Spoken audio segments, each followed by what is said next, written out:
mucho gusto estar con ustedes esta mañana compartiendo este tema que creo que es relevante por demás para todos.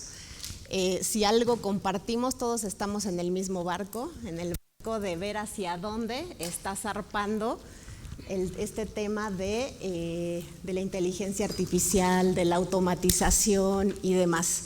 Entonces creo que a todos nos interesa mucho saber hacia dónde vamos.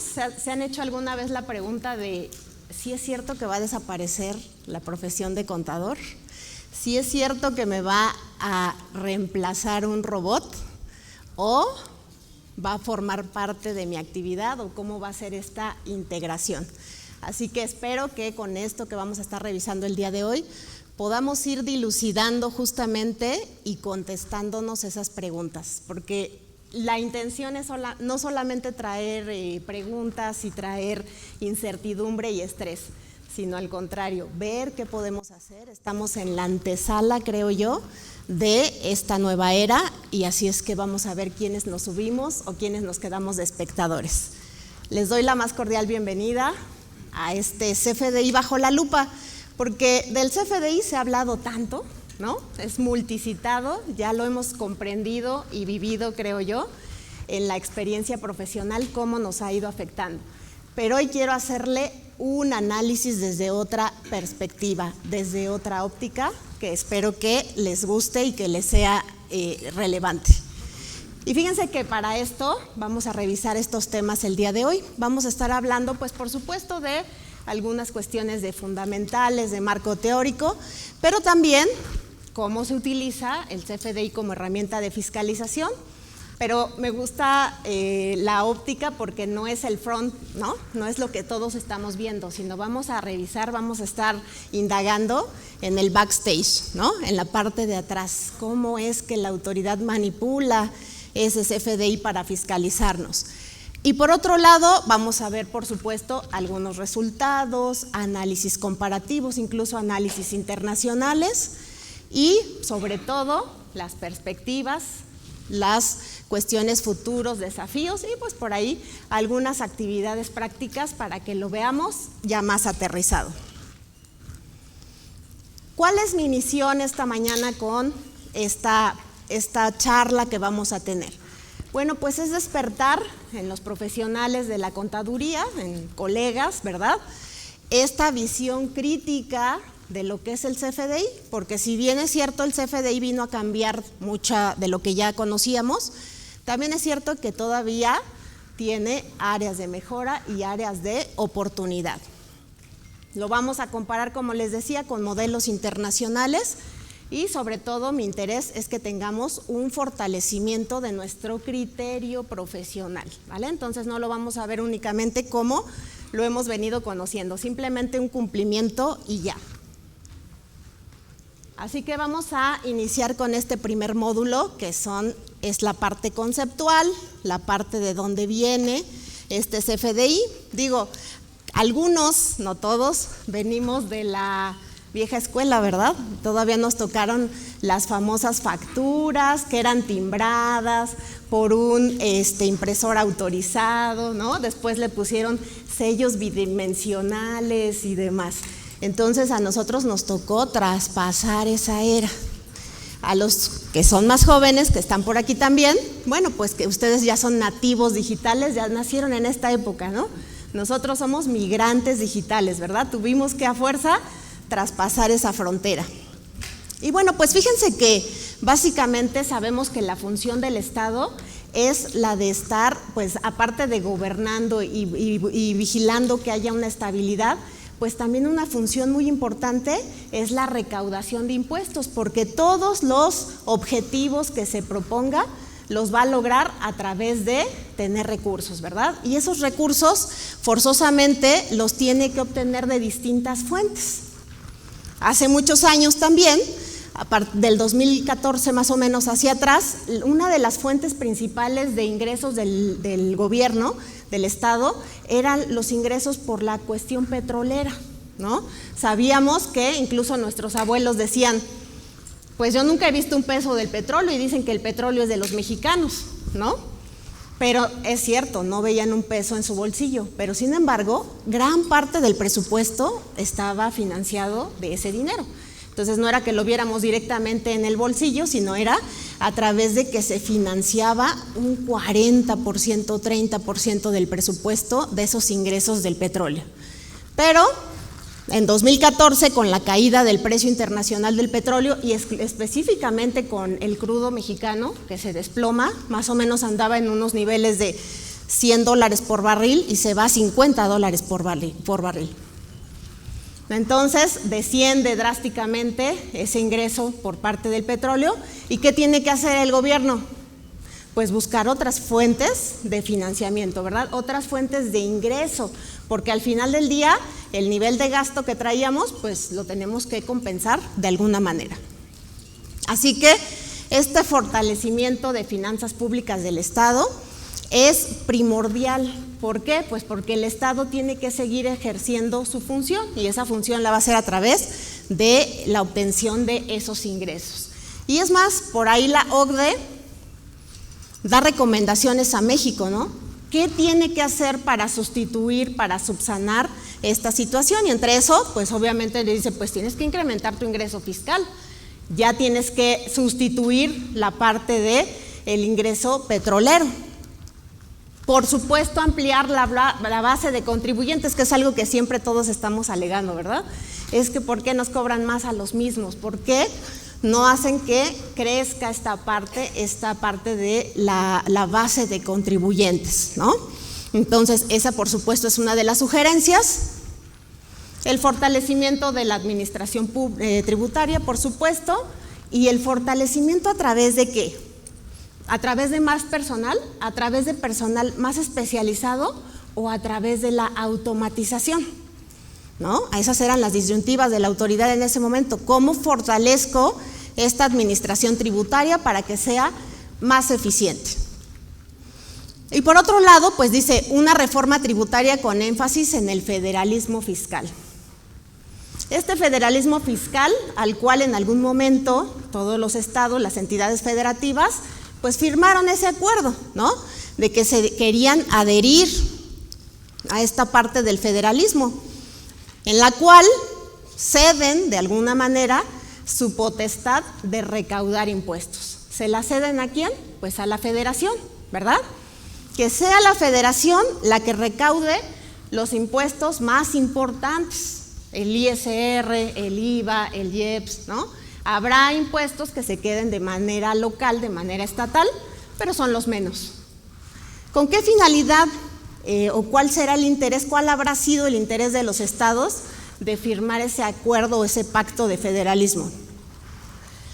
Necesariamente, no solamente que haya un poder superior, digámoslo así, que sea el que esté recaudando los impuestos, sino que todos los esfuerzos vayan encaminados a eso. Pero fíjense que otro objetivo del federalismo es la redistribución de la riqueza.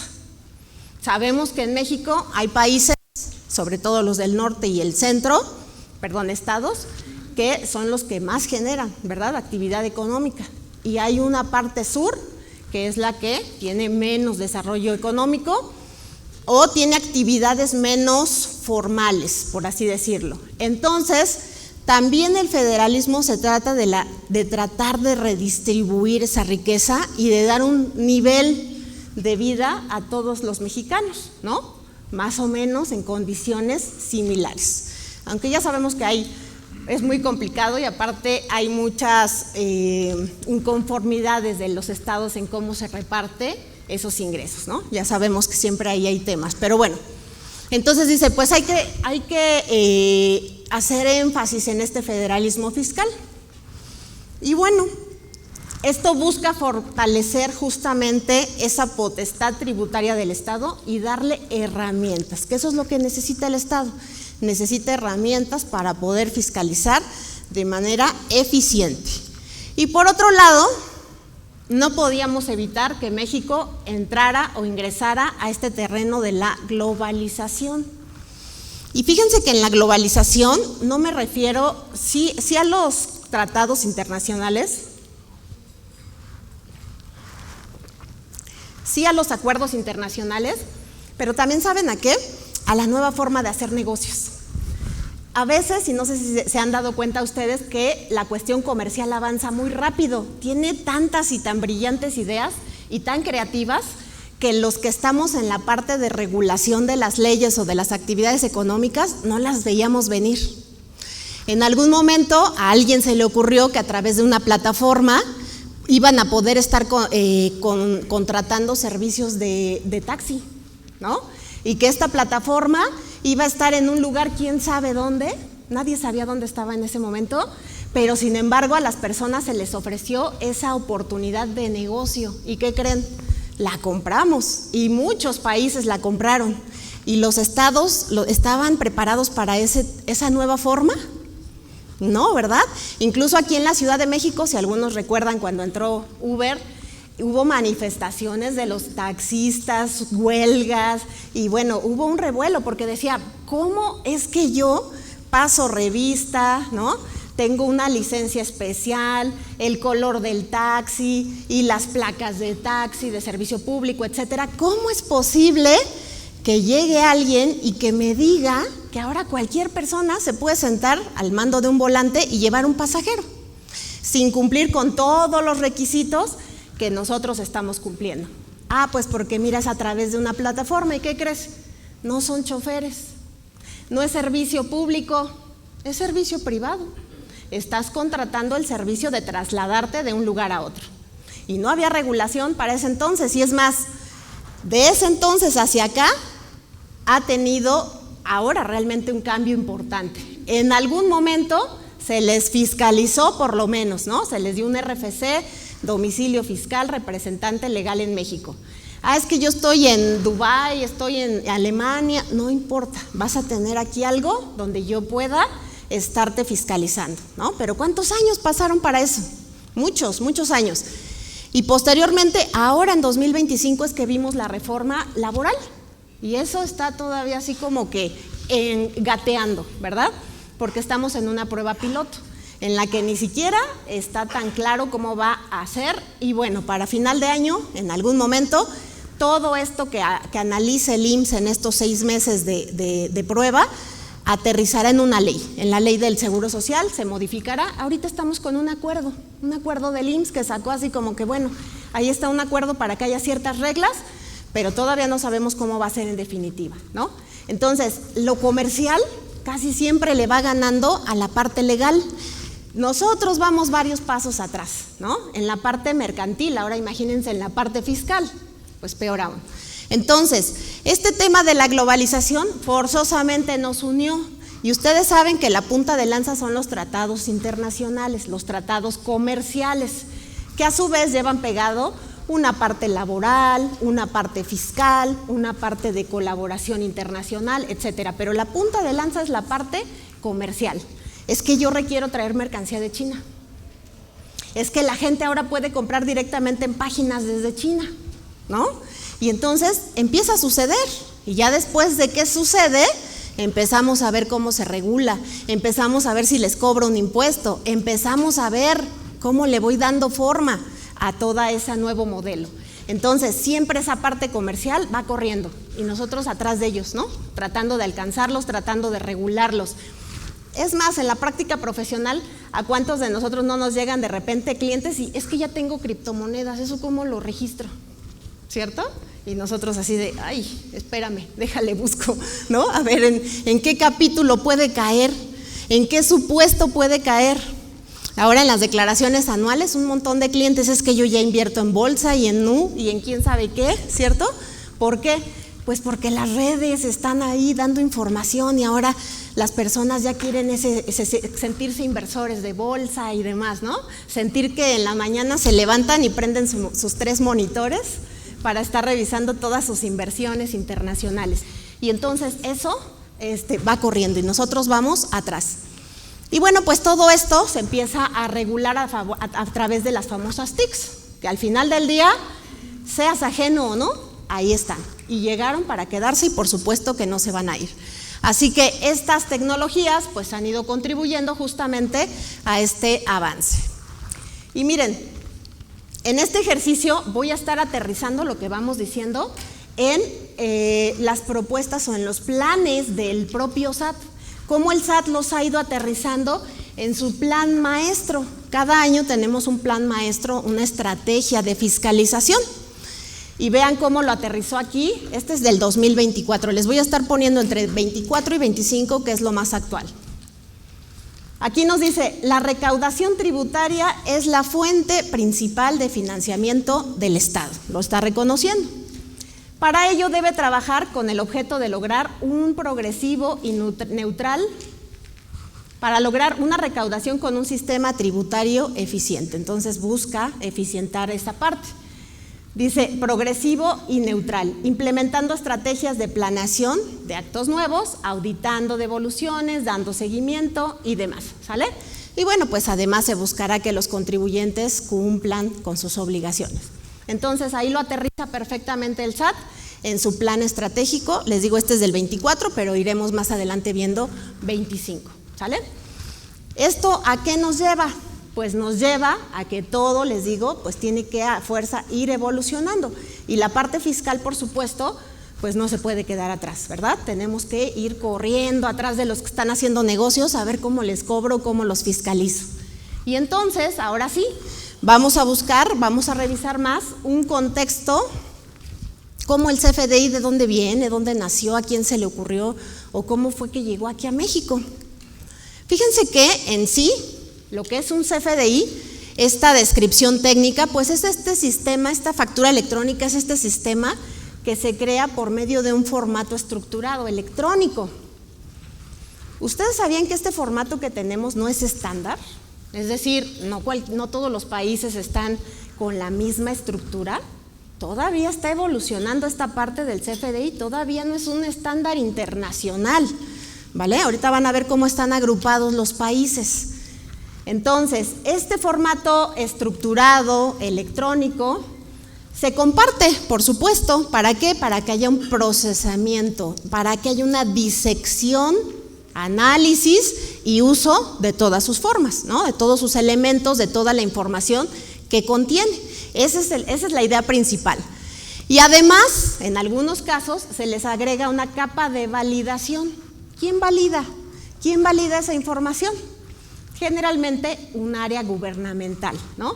Esa área gubernamental es la que le va a dar la capa de validación, es decir, va a decir si es verídico este documento y además yo lo estoy timbrando, yo lo estoy sellando, yo lo estoy autenticando, ¿ok? Entonces esa es la capa de validación que le da el que pase por un ente gubernamental.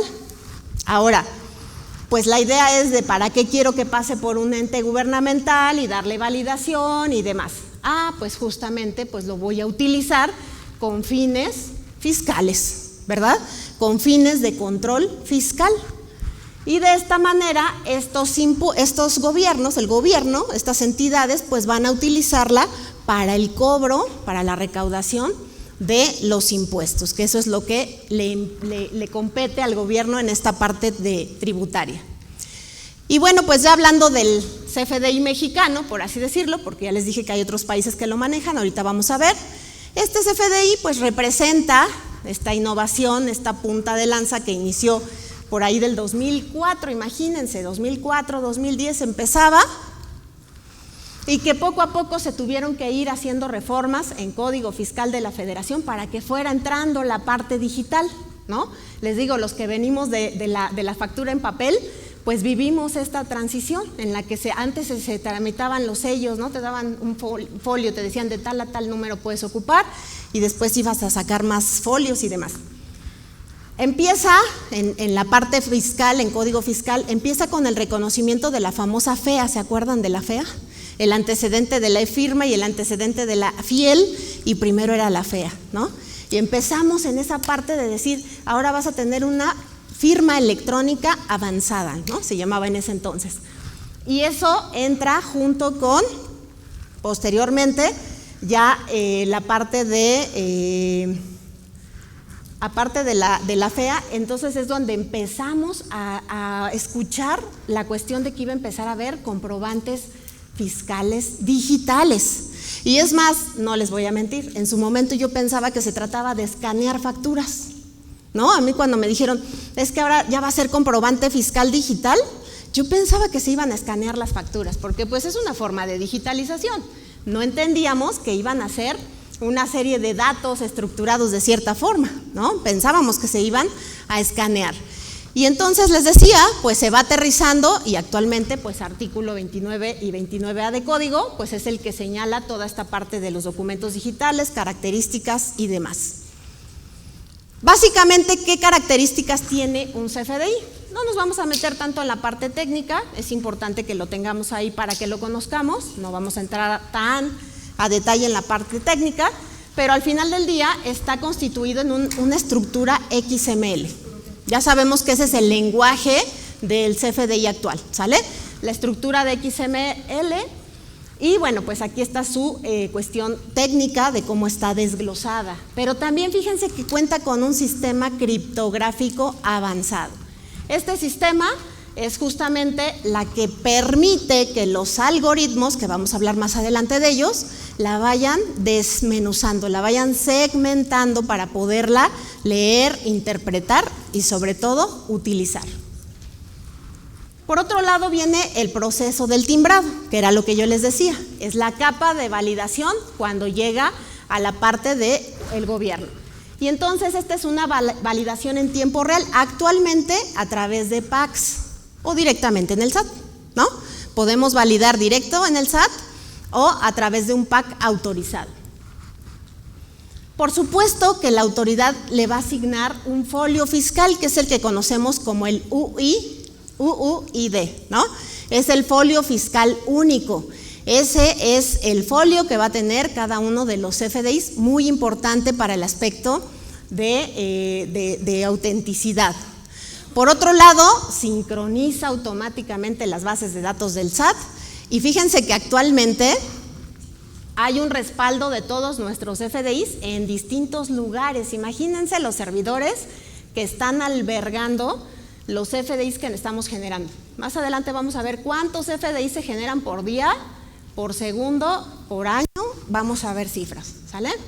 Entonces, esto actualmente se respaldan en varios servidores. Imagínense qué peligroso sería que un servidor en un lugar físico fuera el que contuviera toda nuestra información, ¿verdad? Entonces, hay distintos servidores en donde se está respaldando esta información. Otro punto muy importante del CFDI, la trazabilidad integral. ¿Eso qué quiere decir? Este folio fiscal ya dijimos que es vital porque es su folio único, pero también tiene una cadena original, ¿verdad? Ya sabemos que hasta abajo viene el sello, la cadena y demás. Eso es lo que le da validez. Un sellado con un certificado, que ahora sabemos ha recobrado relevancia eso del certificado, y un registro en blockchain. Más adelante vamos a hablar de lo que es el blockchain. Óiganlo bien, desde la versión 4.0 ya tiene esta tecnología. Más adelante vamos a ver cómo se aplica esta tecnología blockchain para las cuestiones en este caso, de impuestos. Ahora, ¿cómo evolucionó este CFDI? El que actualmente conocemos. Ya platicábamos que venía de una factura en papel y etc. Pero ahora, ¿cómo evolucionó? Lo agrupé por fases, para que no vayamos viendo año por año. Vamos a revisarlo por fases para que sea más entendible cómo avanzó. Sobre todo para los más jóvenes, ¿verdad? Para los que no les tocó el proceso de CFDI. Del 2004, más o menos por ahí, 2005, fueron los primeros años donde se empezó a ver o a escuchar de estos CFDs en ese entonces. Y bueno, dice, hubo reforma al Código Fiscal de la Federación, ya metiendo estos conceptos de cuestiones digitales, ¿no? Ya empezamos a escuchar esos términos. Se hizo el marco legal para la FIEL, que les digo, en ese momento era la FEA, y empezó una prueba piloto con 50 grandes contribuyentes. A ver, empiézale tú. ¿Por qué con grandes contribuyentes? Pues porque eran los que tenían la tecnología. En ese entonces las pymes, pero si ni remotamente. No teníamos la tecnología, entonces los grandes contribuyentes sí, pues empiézale tú, ¿sale? Entonces empieza esa prueba piloto y bueno, pues sí hubo una inversión del SAT, por supuesto, inicial en infraestructura, ¿no? De 2.800 millones de pesos. ¿Qué resultados obtuvieron de esa prueba piloto? Obviamente estas 50 empresas participaron, ya se empezaron a hacer unos comprobantes digitales, 125,000, pues son bastantes, ¿no? Digo, para ser una prueba piloto. Tiempo de procesamiento, 15 minutos, imagínense. Hoy lloramos porque el SAT no me timbra, pero rápido, ¿verdad? Porque ya me urge irme. Y en ese momento 15 minutos, imagínense. Y una tasa de errores todavía con 23% de complementos rechazados, de documentos rechazados. ¿Por qué? Porque tenían errores, ¿verdad? Estábamos en la etapa de la prueba y error.